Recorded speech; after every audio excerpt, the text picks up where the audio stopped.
সুপ্রিয় দর্শক, আপনারা দেখতেই পাচ্ছেন ২টা গরু নিয়ে এসেছে এই ভাই।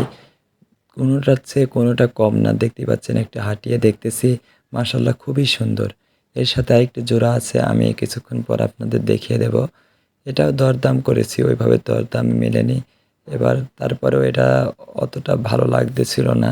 এটার চেয়ে ওটার জোড়াটাই পছন্দ বেশি হয়েছিল। আপনার সাইডে দেখুন, এই যে এটার কথাই বলতেছি। এটা খুবই ভালো লেগেছে। ভাইকে বললাম যে এভাবে হয়ে এই গরুটা আমাকে নিয়ে দেন। কথাবার্তা মিলে হয়ে গেল। শেষমেশ ওই গরুটি আমরা নিয়ে নিলাম ১,৩৬,০০০ টাকা দিয়ে। মাশাআল্লাহ খুবই সুন্দর, পছন্দসই একটি গরু। পরবর্তী ভিডিওতে আপনাদের দেখিয়ে দেব গরুটি কেমন আছে। আর বাসায় নিয়ে এসেছি, আপনারা দেখতেই পাচ্ছেন, আমার খামারে বেঁধেছি। খুবই সুন্দর। আপনার কমেন্টে জানাবেন এই গরুটি কেমন হয়েছে। সবাই ভালো থাকবেন। আল্লাহ হাফেজ। বাম্পার ফলন পাকচং ওয়ান হাইব্রিড ঘাস। যাদের কাটিং লাগবে অবশ্যই স্ক্রিনে থাকা নাম্বারে যোগাযোগ করবেন। আমরা কুরিয়ারের মাধ্যমে বাংলাদেশের সকল স্থানে পৌঁছে দিয়ে থাকি।